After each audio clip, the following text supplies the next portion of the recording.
S Hindu Mahasabha Ganapati ಶಿವಮೊಗ್ಗದ ಹಿಂದೂ ಮಹಾಸಭಾ ಗಣಪತಿಯ ರಾಜಬೀದಿ ಉತ್ಸವಕ್ಕೆ ಕೆಲವೇ ಕ್ಷಣಗಣನೆ ಪ್ರಾರಂಭವಾಗಿದ್ದು ಈಗಾಗಲೇ ಜನರೆಲ್ಲ ಅಧಿಕ ಸಂಖ್ಯೆಯಲ್ಲಿ ಆಗಮಿಸ್ತಾ ಇದ್ದಾರೆ ಅಂತ ಹೇಳ್ಬೋದು. ನೀವು ದೃಶ್ಯಾವಳಿಯಲ್ಲಿ ನೋಡ್ತಾ ಹೋಗೋದಾದ್ರೆ ಇವತ್ತು ನಾವು ಶಿವಮೊಗ್ಗದ ಶಿವಪ್ಪನಾಯಕ ವೃತ್ತದಲ್ಲಿ ಇದ್ದೇವೆ.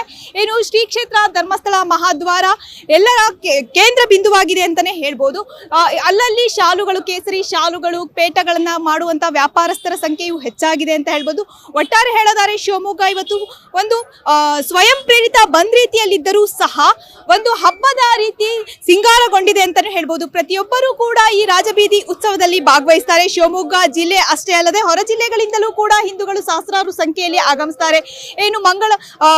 ಏನು ಡೊಳ್ಳು ಇತರೆ ಜಾನಪದ ಕಲಾ ತಂಡಗಳು ಕೂಡ ಈ ರಾಜಬೀದಿ ಉತ್ಸವದಲ್ಲಿ ಭಾಗವಹಿಸೋದ್ರಿಂದ ಅಧಿಕ ಸಂಖ್ಯೆಯಲ್ಲಿ ಯುವತಿಯರು, ವಯಸ್ಕರು, ಮಕ್ಕಳು ಅನ್ನೋದೇ ಎಲ್ಲರೂ ಭಾಗವಹಿಸಿ ಈ ಒಂದು ರಾಜಬೀದಿ ಉತ್ಸವದಲ್ಲಿ ಪಾಲ್ಗೊಳ್ತಾರೆ ಅಂತ ಹೇಳ್ಬೋದು. ಏನು ಪೊಲೀಸ್ ಇಲಾಖೆಯಿಂದಲೂ ಕೂಡ ಸಹಸ್ರಾರು ಸಂಖ್ಯೆಯಲ್ಲಿ ಬಿಗಿ ಭದ್ರತೆಯನ್ನ ಕೈಗೊಂಡಿದ್ದು ಯಾವುದೇ ತರಹದ ಅಹಿತಕರ ಘಟನೆ ನಡೀಬಾರದು ಅನ್ನೋ ಮುನ್ನೆಚ್ಚರಿಕೆ ಕ್ರಮವನ್ನ ಸಹ ಕೈಗೊಳ್ಳಲಾಗಿದೆ. ನೀವು ನೋಡ್ತಾ ಇದ್ದೀರಾ, ಈಗ ಮಗು ಕೂಡ ಒಂದು ಪೇಟವನ್ನ ಧರಿಸಿದೆ.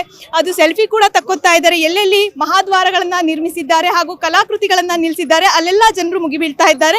ಅಲ್ಲಿ ನಿಂತ್ಕೊಂಡು ಸೆಲ್ಫಿಯನ್ನ ಕ್ಲಿಕ್ಕಿಸಿಕೊಂಡು ವಾಟ್ಸಪ್ ಸ್ಟೇಟಸ್ಗಳಲ್ಲಿ ಹಂಚಿಕೊಳ್ಳೋದು, ಈ ರೀತಿ ಒಂದು ಸಂಭ್ರಮ ಅಂತಾನೆ ಹೇಳ್ಬೋದು. ಹಿಂದೂಗಳ ಒಂದು ಸಂಭ್ರಮದ ಹಬ್ಬ ಅನ್ನೋ ರೀತಿಯಲ್ಲಿ ಶಿವಮೊಗ್ಗದ ಹಿಂದೂ ಮಹಾಸಭಾ ಗಣಪತಿಯ ರಾಜಬೀದಿ ಉತ್ಸವ ಇನ್ನೇನು ಕೆಲವೇ ಕ್ಷಣಗಳಲ್ಲಿ ನಡೆಯಲಿದೆ.